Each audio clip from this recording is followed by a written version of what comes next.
Son nom était Marie. Dès son enfance, ayant grandi dans la simplicité de Nazareth, son cœur brûlait pour Dieu. Mais ni les jeûnes au temple, ni les longs silences de prière ne pouvaient la préparer complètement au chemin que le Très-Haut lui avait réservé. Elle fut choisie pour engendrer le Rédempteur et avec lui, elle porterait dans son corps et son âme les douleurs du monde. L'Église la connaît sous de nombreux titres, mais il en est un qui touche particulièrement ceux qui pleurent, espèrent et persévèrent. Notre-Dame des douleurs, célébrée liturgiquement le 15 septembre, juste après la fête de l'exaltation de la Sainte Croix. Ce jour-là, nous contemplons la mère qui est restée debout devant la croix et n'a pas succombé. Elle est la reine des martyrs, la consolatrice des affligés, la mère douloureuse dont le cœur fut transpercé par 7 épées de douleur, chacune liée au mystère du salut. La dévotion à Notre-Dame des douleurs a fleuri particulièrement à partir du XIIIe siècle, avec la spiritualité profonde de l'ordre des Servites, et s'est répandue dans le monde comme un baume pour les cœurs qui saignent. C'est sous ce titre que Marie devient la patronne des endeuillés, des persécutés, des mères qui souffrent et de ceux qui affrontent les déserts de l'âme. Dans de nombreux foyers, son visage ému est plus qu'une image. C'est une présence réelle, une prière vivante. Mais pourquoi méditer sur les douleurs de Marie? Parce qu'en elle, il n'y a pas de désespoir, mais un abandon. Parce qu'en contemplant chaque larme qu'elle a versée, nous trouvons la force de rester fidèles, même dans l'obscurité. Marie n'a pas fui la douleur, elle l'a offerte. Et c'est pourquoi c'est elle qui nous enseigne aujourd'hui à transformer les pleurs en espérance, la croix en autel et l'attente en confiance. Dans cette histoire sacrée, vous serez guidés à travers les 7 douleurs de Marie, non pas comme quelqu'un qui revisite d'anciens souvenirs, mais comme quelqu'un qui marche avec elle sur les chemins de la foi. De chaque épée jaillit une grâce, de chaque silence, une réponse. Car l'amour de Marie, éprouvé au feu de la douleur, est devenu lumière pour ceux qui traversent des nuits sans fin. Ce devait être un moment de joie simple. Marie et Joseph, obéissant à la loi du Seigneur, montaient au temple pour présenter leur premier-né, comme le prescrivait la tradition mosaïque. L'enfant était encore petit, enveloppé dans les langes de l'enfance et porté avec tendresse dans les bras de sa mère. La même Marie qui, des mois auparavant, avait entonné le Magnificat chez Élisabeth, marchait maintenant en silence, méditant le mystère qu'elle portait dans ses bras et dans son cœur. Tout semblait se dérouler selon les coutumes du peuple d'Israël, jusqu'à ce que Dieu, une fois de plus, révèle quelque chose de grand dans la discrétion. Au temple, un homme juste et pieux, appelé Siméon, s'approcha, mu par l'Esprit Saint. Les mains tremblantes et les yeux embués, il prit Jésus dans ses bras et bénit Dieu. Puis il se tourna vers Marie et d'une voix prophétique annonça des paroles qui pénétrèrent comme le feu. « Cet enfant sera cause de chute et de relèvement pour beaucoup en Israël. Et toi, une épée transpercera ton âme. » Évangile de Luc, chapitre 2, verset 35. Ces paroles ne furent pas prononcées sur un ton de menace, mais de révélation. C'était le début d'un pèlerinage intérieur marqué par la douleur et la foi. Marie ne répondit rien. Comme tant d'autres fois, elle garda tout dans son cœur. Cependant, quelque chose changea à partir de ce moment-là. Pour la première fois, l'ombre de la croix se projeta sur les genoux de cette jeune mère. L'épée était encore invisible, mais elle avait déjà été nommée. Elle ne savait ni comment, ni quand, ni sous quelle forme, mais elle pressentait que son chemin serait uni de manière inséparable au mystère du don de son Fils. Et au lieu de fuir ou de contester, Marie resta ferme, avec une confiance qui dépasse toute compréhension humaine. Là, sur le même autel où elle avait été présentée au Seigneur enfant, Marie présentait maintenant son propre Fils. C'était comme si sa consécration se complétait à cet instant, non seulement en offrant Jésus, comme le commandait la loi, mais en s'offrant entièrement avec lui. La prophétie de Siméon fut comme un sceau divin qui l'unit à la mission rédemptrice du Christ. Même sans comprendre pleinement, Marie s'abandonna, et sa foi, s'il en sentit son cœur serré par un enfant malade, éloigné ou perdu dans la vie, peut trouver consolation dans ce mystère. Dieu révèle, même dans l'inattendu, sa promesse de rédemption. La première des 7 douleurs de Marie, par conséquent, ne fut pas un événement tragique, mais une parole qui éveilla l'âme. L'épée annoncée ne coupait pas encore, mais elle modelait déjà. Et c'est ainsi que Dieu agit avec ceux qu'il choisit pour de grandes missions. Il révèle la croix avant qu'elle n'arrive, afin que le cœur dise. Évangile de Matthieu, chapitre 2, verset 13. Il n'y eut pas de temps pour préparer les bagages, ni pour les adieux. Le danger rôdait et l'ordre était clair. La Sainte Famille devint ainsi pèlerine et exilée, jetée sur la route par obéissance à la volonté de Dieu. Marie enveloppa Jésus dans les langes avec lesquels elle le réchauffait d'habitude, le serra contre sa poitrine et partit avec Joseph vers l'inconnu. La route vers l'Égypte était longue, solitaire et pleine d'incertitudes. Chaque pas apportait un mélange de crainte et de confiance. Le sol du désert n'offrait aucun repos, et l'avenir était un voile épais devant les yeux humains. Mais dans le cœur de cette femme, une certitude éclairait tout. Dieu était fidèle, même quand les chemins semblaient obscurs. La douleur de l'exil était réelle, quitter la patrie, la famille, le foyer nouvellement formé. Mais la confiance en Dieu restait inébranlable. Imaginez Marie si jeune et silencieuse, marchant aux côtés de Joseph, portant dans ses bras celui qui a créé les cieux, s'est plongée dans un mystère d'humilité et de force. Il n'y avait pas de privilège, seulement la foi. L'enfant dormait au son des pas hésitants de ses parents. Et Marie, même épuisée, offrait chaque nuit à la belle étoile comme une prière vivante. Dans la traversée du désert, elle devenait encore plus proche de tant de personnes qui, au fil des siècles, seraient forcées d'abandonner leur terre à cause de l'injustice, de la persécution ou de la douleur. La Mère de Dieu connut la vulnérabilité de l'exil afin de pouvoir comprendre les pas tremblants de tous les réfugiés de l'histoire. Pendant ce temps en Égypte, qui, selon la tradition, dura quelques années, Marie vécut dans une confiance silencieuse. La douleur d'être loin de chez elle était adoucie par la présence vivante de Jésus. Elle prenait soin de lui avec le même zèle qu'elle prendrait soin de chaque enfant spirituel que le Seigneur lui confierait un jour. Et là, sur cette terre étrangère, la Sainte Famille ne fut pas seulement protégée.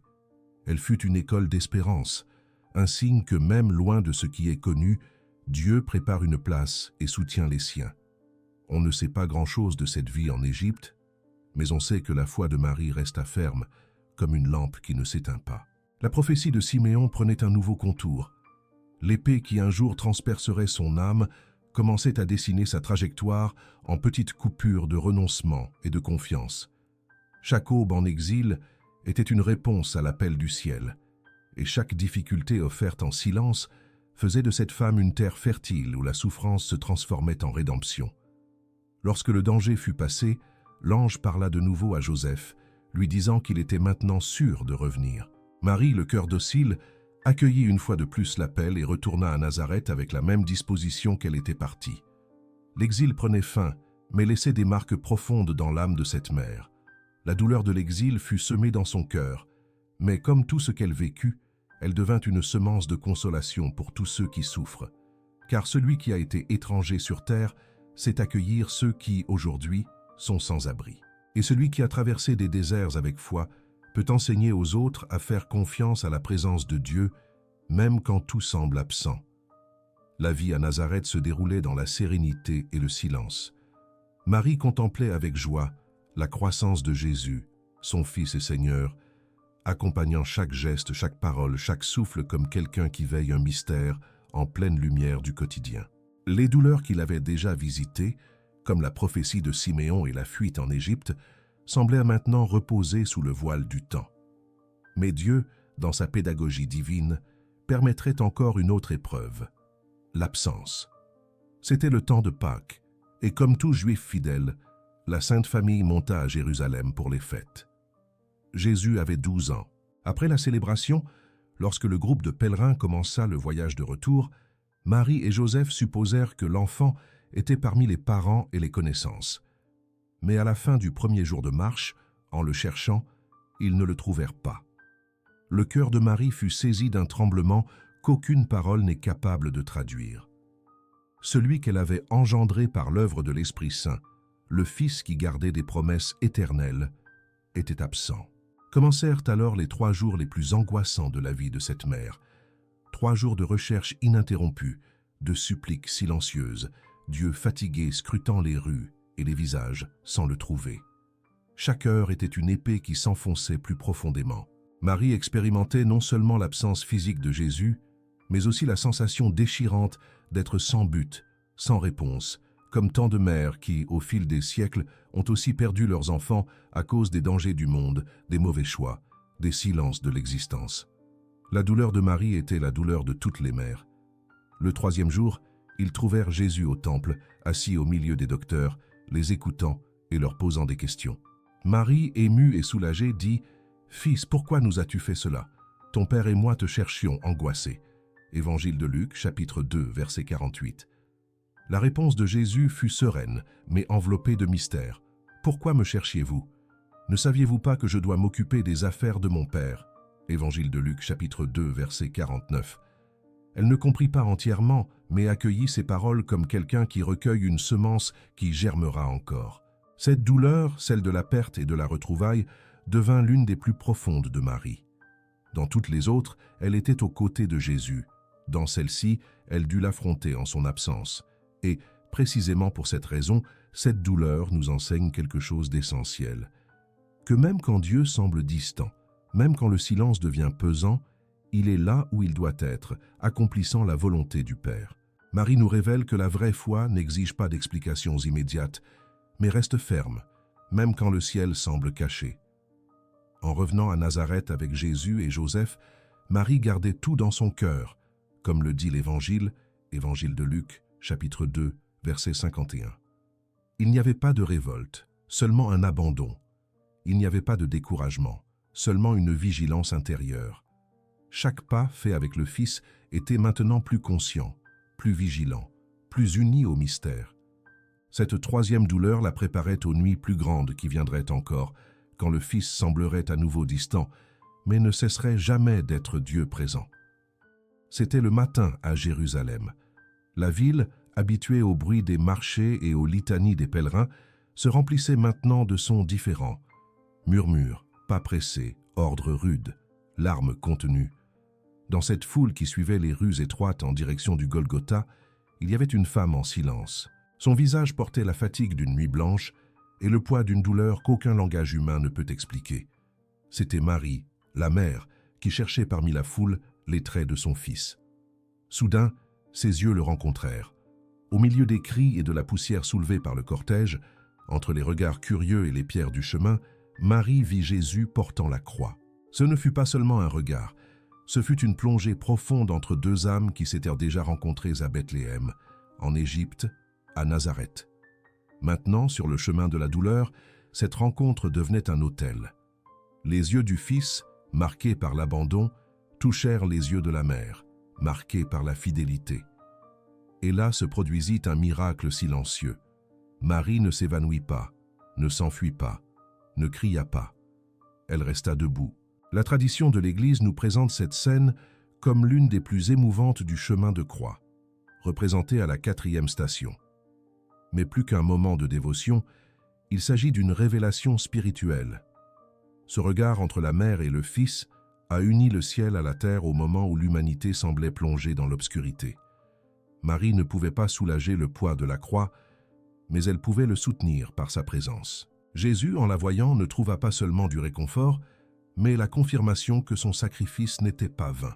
Il y avait quelqu'un qui comprenait, qui acceptait, qui s'unissait intérieurement à cette offrande. Cette rencontre nous enseigne que, parfois, la plus grande aide que nous puissions offrir à ceux qui souffrent est simplement d'être là. Non pas pour expliquer, non pas pour résoudre, mais pour aimer. Marie ne dit rien. Son silence disait tout.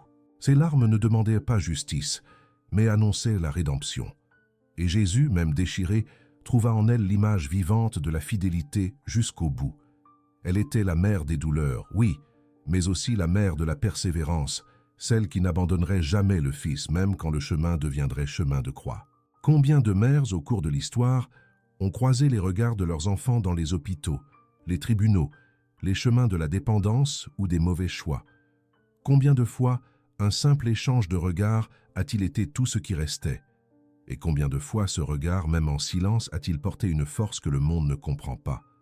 Marie nous montre qu'il y a une rédemption même dans l'impuissance, qu'il y a une communion même dans la douleur la plus absolue. Sa présence sur le chemin du calvaire fut comme un sacrement invisible d'amour fidèle. Le regard entre Marie et Jésus à ce moment-là est aussi un regard tourné vers nous. Lorsque nous nous sentons entraînés par des croix qui semblent insupportables, elle est là, la mère au bord du chemin, nous soutenant de son amour, car le Fils l'a préparée à cela, à être consolation dans les pas les plus difficiles de la vie. Et parce que ce regard, marqué par la douleur et par l'amour, demeure encore aujourd'hui. Il suffit de lever les yeux au milieu de la douleur et de la chercher. Elle sera là, comme elle l'a été avec Jésus, comme elle l'est avec chaque enfant qui souffre. Le ciel s'obscurcit. La terre, comme en deuil, semblait se taire devant ce qui allait arriver. Au sommet du mont Calvaire, une croix fut dressée. Et là, suspendu entre le ciel et la terre, se trouvait le Fils du Très-Haut, le même que Marie avait bercé à Bethléem, protégé en Égypte, perdu et retrouvé au temple, suivi avec un amour fidèle. Maintenant, elle le voyait offrir sa vie. Et, une fois de plus, Marie était présente. Mais pas seulement comme spectatrice de la douleur. Elle se tenait debout, près de la croix. Évangile de Jean, chapitre 19, verset 25, comme témoin silencieux d'un amour poussé à l'extrême. Il n'y eut pas de lamentation, il n'y eut pas de révolte, il y eut un abandon. Marie s'unissait de tout son être au sacrifice du Fils. Son cœur immaculé saignait, mais son âme restait ancrée dans la volonté de Dieu. Chaque soupir de Jésus était ressenti en elle comme un écho, chaque parole de lui comme une braise ardente. Pourtant, elle n'implorait pas qu'il descende de la croix. Elle savait que là s'accomplissait le mystère du salut. Elle savait que la douleur de ce moment n'était pas la fin, mais le principe de quelque chose que les yeux ne pouvaient pas encore comprendre. Et alors, au plus fort de l'agonie, Jésus la regarda avec une tendresse infinie. Même défiguré par la douleur, son regard portait encore de l'amour. La voyant là, ferme, et voyant à ses côtés le disciple bien-aimé, Jésus prononça des paroles qui résonneraient à jamais dans le cœur de l'Église. « Femme, voici ton fils. Voici ta mère. » Évangile de Jean, chapitre 19, versets 26 et 27. Par ces paroles, il ne confia pas seulement Marie à Jean, il nous confia à elle. Marie, qui fut mère d'un unique Fils parfait, devenait maintenant mère de tous les disciples. Le cœur qui avait accueilli Jésus accueillait maintenant toute l'humanité. Ce fut une douleur que l'on ne pouvait pas voir avec les yeux, mais qui déchirait de l'intérieur. C'était la douleur de voir l'innocent être rejeté, de voir l'amour être blessé, de voir la vie sembler vaincue par la mort. Et, malgré tout, Marie est restée. Sa présence silencieuse soutenait l'univers. Sa foi, même face à la croix, ne s'est pas brisée. Là, au moment le plus sombre de l'histoire humaine, Marie croyait. Son espérance n'était pas illusion, c'était une certitude plantée dans la confiance que Dieu n'abandonne pas les siens. C'est pourquoi elle fut couronnée reine des martyrs, non par une souffrance physique, mais par une oblation totale du cœur. Combien de fois dans les douleurs de la vie, sentons-nous que quelque chose nous est enlevé sans explication? Combien de mères, de pères, d'époux et d'enfants se sont déjà tenus debout près de la croix de leurs êtres chers, sans pouvoir rien faire d'autre que d'être là? Marie nous enseigne qu'il y a un pouvoir silencieux dans la présence fidèle, que même quand rien d'autre ne semble possible, l'amour peut encore demeurer, et que, même sans réponse, nous pouvons faire confiance. Car le Dieu qui a permis la croix est le même qui a promis la résurrection.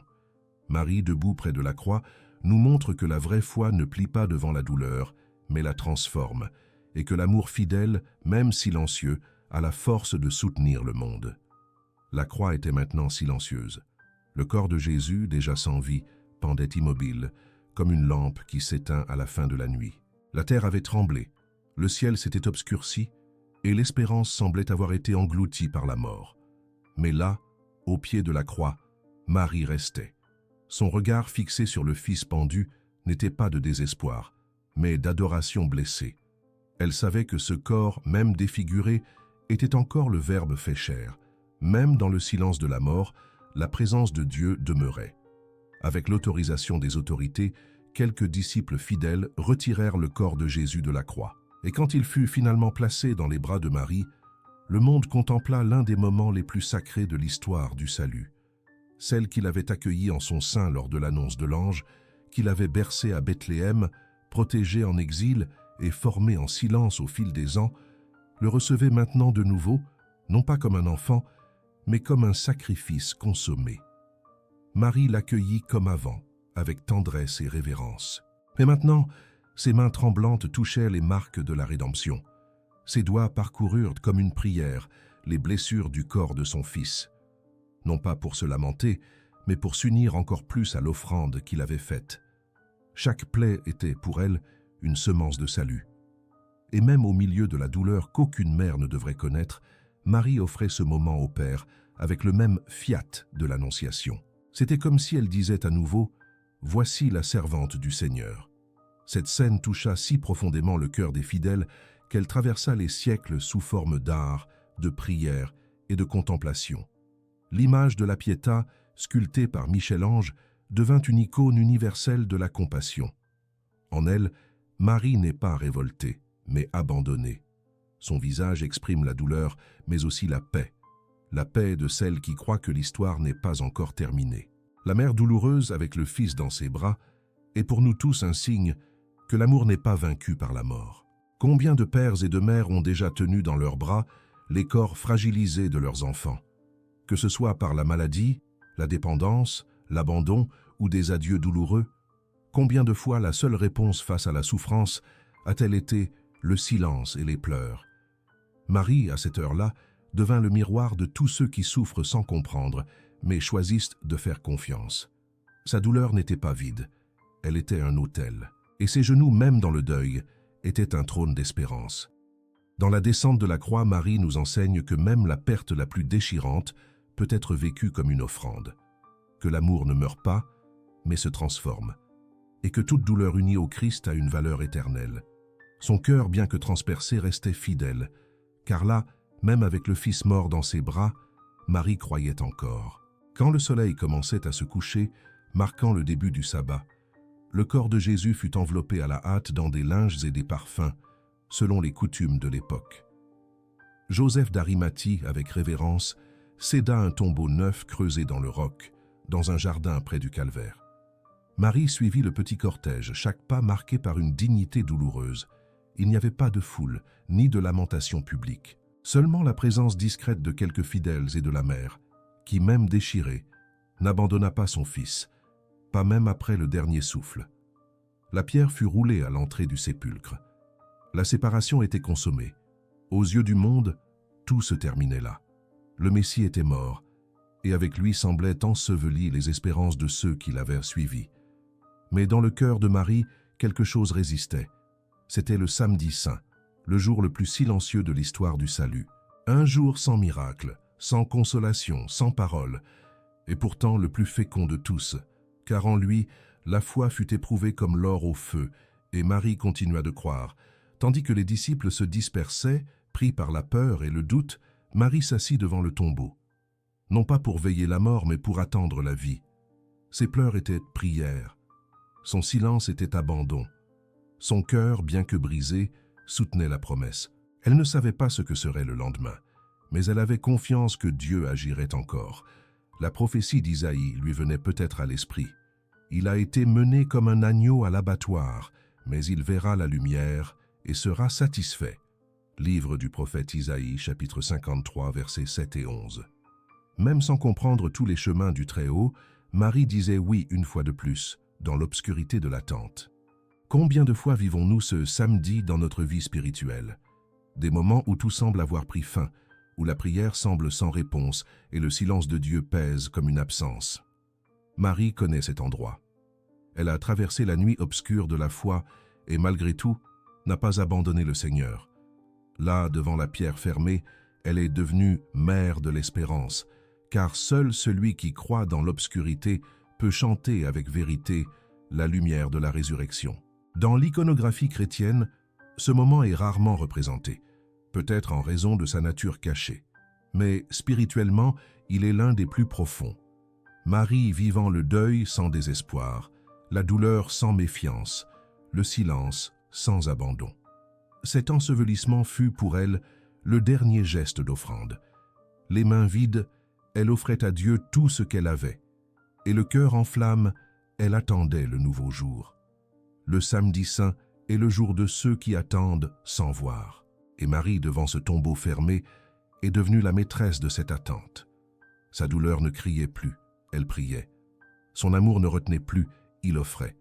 Et c'est dans ce silence fécond que l'aube de la résurrection commença à germer. Le premier jour de la semaine se leva différemment. Le soleil semblait illuminer non seulement la terre, mais une promesse qui attendait son accomplissement depuis le début du monde. Les femmes, fidèles à l'amour, se rendirent au sépulcre avec des parfums et du lin, désireuses d'honorer celui qu'elles avaient tant aimé.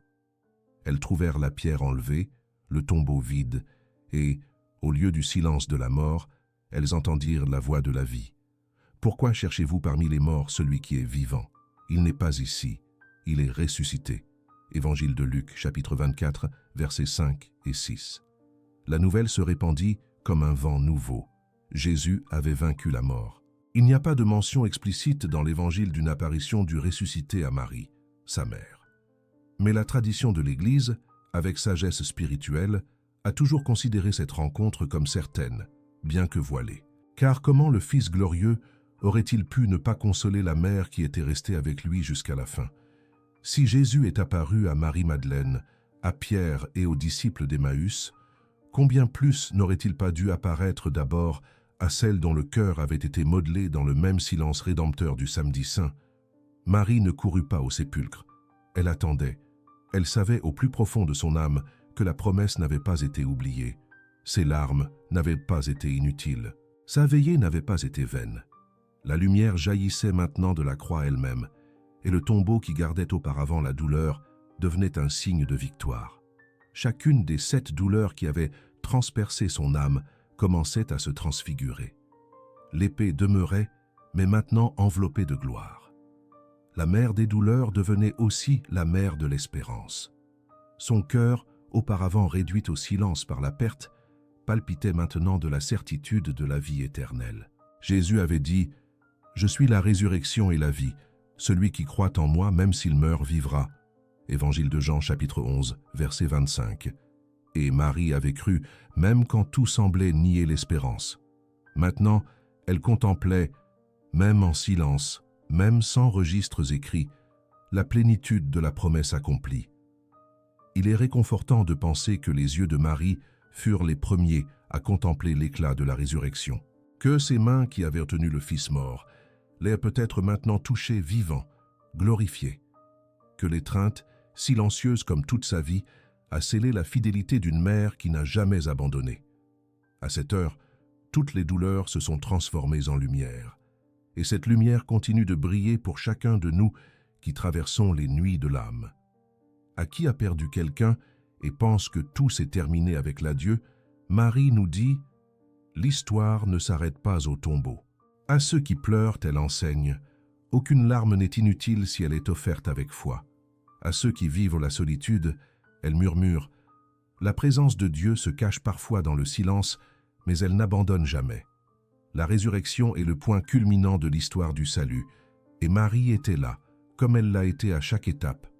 Elle n'a pas seulement pleuré, elle a espéré, et c'est pourquoi ses larmes sont devenues des sources d'espérance pour le monde.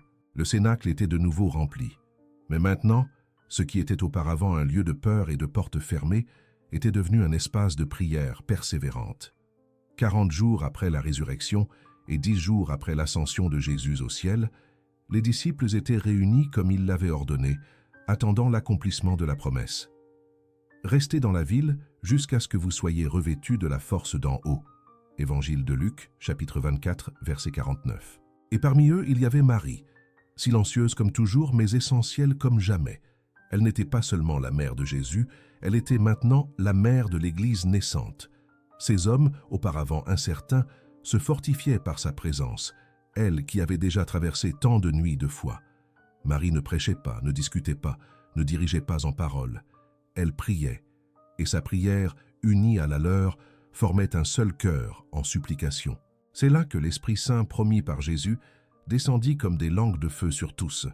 Tous furent remplis du Saint-Esprit et commencèrent à parler en d'autres langues selon que l'Esprit leur donnait de s'exprimer. Actes des Apôtres, chapitre 2, verset 4. Il est émouvant d'imaginer Marie voyant maintenant l'Esprit qu'il avait un jour couverte de son ombre au moment de l'incarnation, être maintenant répandue sur toute la communauté des fidèles. Le même esprit qui avait fait d'elle la mère du Verbe incarné faisait maintenant de l'Église le corps du Christ vivant dans le monde. Celle qui avait été consolée était maintenant consolation. Celle qui avait reçu le don participait maintenant à la mission. La mère de Dieu devenait la mère de la mission. La Pentecôte ne fut pas seulement la naissance de l'Église, ce fut aussi la consécration de Marie comme mère spirituelle de tous ceux qui croiraient. Les apôtres, fortifiés par le feu de l'Esprit, partiraient annoncer l'Évangile aux confins du monde. Mais Marie demeurerait au cœur de l'Église, non pas comme une figure décorative, mais comme une présence vivante et intercession. Elle connaissait l'Esprit, savait écouter sa voix. Et là où il y a l'Esprit, là aussi est Marie rassemblant, consolant, soutenant.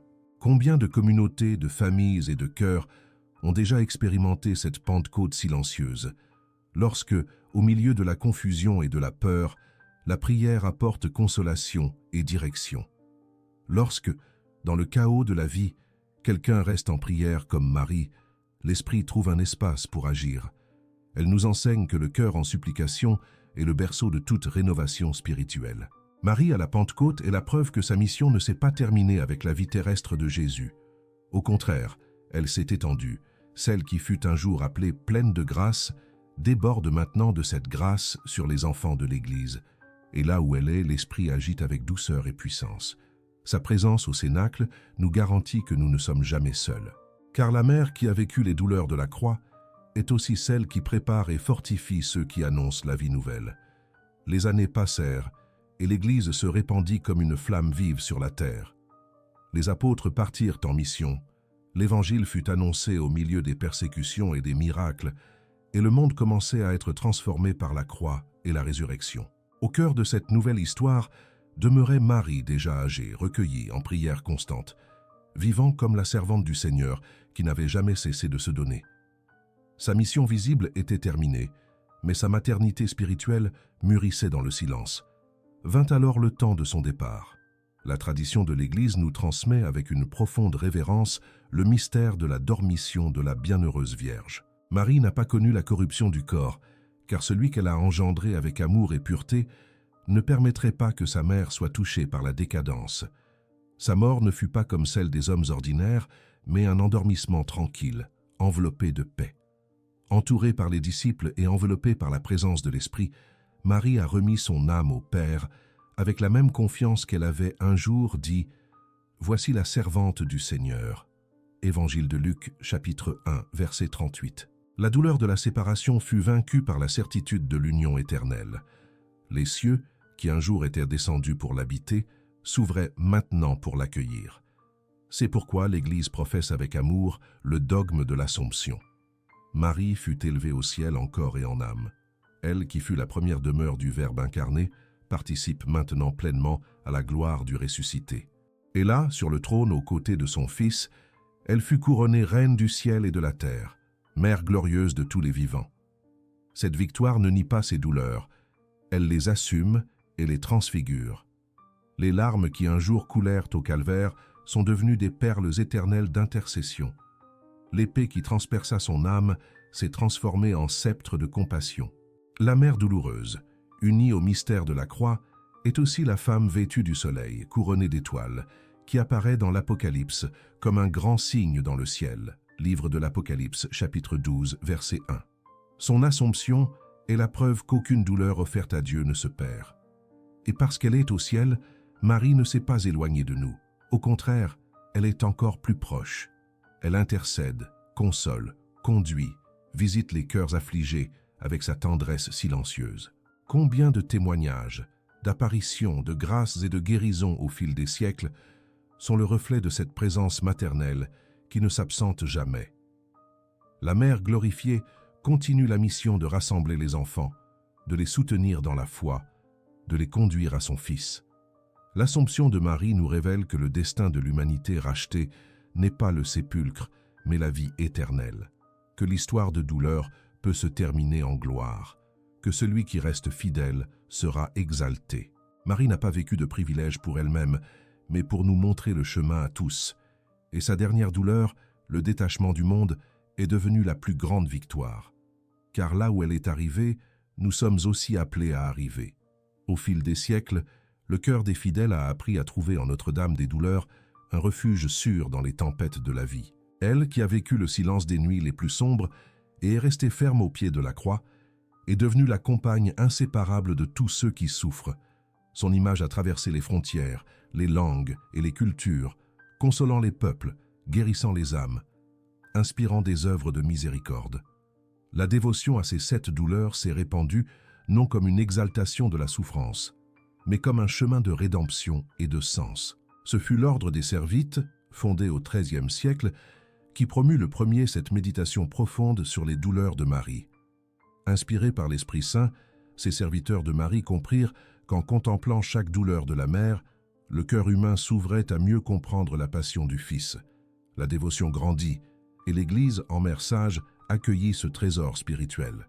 Au XIXe siècle, le pape Pie VII institua officiellement la fête de Notre-Dame des Douleurs le 15 septembre, la liant liturgiquement à la célébration de l'exaltation de la Sainte Croix, la veille, comme pour sceller le lien inséparable entre Marie et le salut opéré par le Christ. Cette fête n'est pas seulement un jalon dans le calendrier, c'est une invitation à la méditation vivante. Beaucoup trouvent consolation en priant le chapelet des 7 douleurs, parcourant avec Marie les pas de son chemin de foi. À chaque douleur contemplée, les cœurs s'unissent aux siens et apprennent que pleurer n'est pas signe de faiblesse, mais d'amour. Que souffrir n'est pas un châtiment, mais une occasion de grâce. Qu'offrir la douleur, comme Marie l'a fait, c'est participer à l'œuvre rédemptrice du Christ. Des artistes de toutes les époques ont su exprimer cette beauté blessée qui habite le cœur douloureux de Marie. De la Pietà de Michel-Ange aux processions émues du peuple simple, la mère des douleurs est toujours représentée avec un regard qui comprend, accueille et souffre avec ses enfants. Elle ne crie pas, n'accuse pas, n'impose pas. Elle est juste là, comme elle l'était près de la croix, comme elle est aux côtés des malades, des endeuillés, des oubliés, de ceux qui pleurent en silence. Dans la foi populaire, Notre-Dame des Douleurs est invoquée comme mère des affligés, avocate des incurables, consolatrice de ceux qui pleurent leurs proches. Elle entre dans les maisons pauvres, dans les églises de pierre, sur les routes de campagne, dans les hôpitaux et les prisons, portant avec elle un message qui n'a pas besoin de mots. Moi aussi j'y suis passé, moi aussi j'ai pleuré. Mais Dieu a transformé ma douleur en espérance, et il fera de même pour vous. Tel est l'héritage que Marie nous laisse.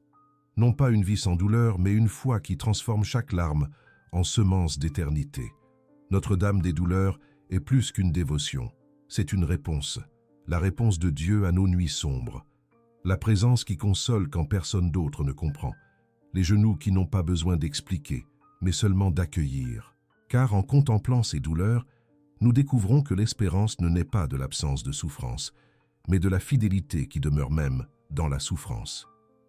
Notre-Dame des Douleurs est la mère qui a pleuré, mais ne s'est pas perdue dans la lamentation. C'est la femme forte qui a marché sur les chemins de la souffrance sans laisser l'amour s'éteindre dans son cœur. Son histoire, marquée par 7 douleurs, ne se termine pas dans la douleur. Au contraire, elle révèle que chaque larme peut être semence d'éternité lorsqu'elle est unie à la croix du Christ. Marie enseigne que la vraie foi ne fuit pas la douleur, mais la traverse avec espérance. Que l'amour fidèle ne dépend pas des réponses, mais de la confiance en Dieu qui voit tout, garde tout et transforme tout. La dévotion à la mère douloureuse est donc plus qu'une consolation. C'est un chemin qui commence avec la prophétie de Siméon et culmine dans la gloire de l'Assomption.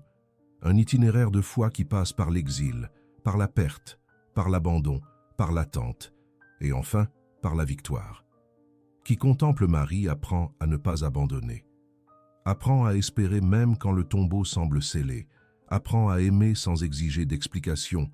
Comme il est écrit, « Ceux qui sèment dans les larmes moissonneront avec joie ». Livre des Psaumes, chapitre 126, verset 5. Vous qui traversez la douleur, qui vivez la solitude, qui vous demandez si Dieu vous écoute, contemplez Notre-Dame des Douleurs. En elle se trouve la réponse. En elle se trouve la force. Elle sait ce que c'est de perdre, mais elle sait aussi ce que c'est de faire confiance jusqu'au bout. Que vos pleurs aujourd'hui trouvent refuge sur les genoux de cette mère, et que votre foi, même vacillante, se raffermisse à son exemple, elle qui, même sans comprendre, n'a jamais cessé de croire. Si vous souhaitez déposer votre douleur au pied de la croix, écrivez votre intention de prière. Unissons ensemble nos intentions au cœur de Marie, afin qu'elle les porte jusqu'à Jésus. Et si cette histoire a touché votre âme, partagez-la avec qui en a besoin. Pour que davantage de cœurs trouvent consolation, foi et espérance, inscrivez-vous pour continuer à marcher avec nous. Que Notre-Dame des douleurs, Mère de l'espérance et Reine des martyrs, vous couvre de son manteau et vous conduise sur les chemins de la foi, et que vous, même au milieu des larmes, découvriez qu'il y a un amour plus fort que la douleur, l'amour qui ne passe pas, l'amour de Dieu. Amen.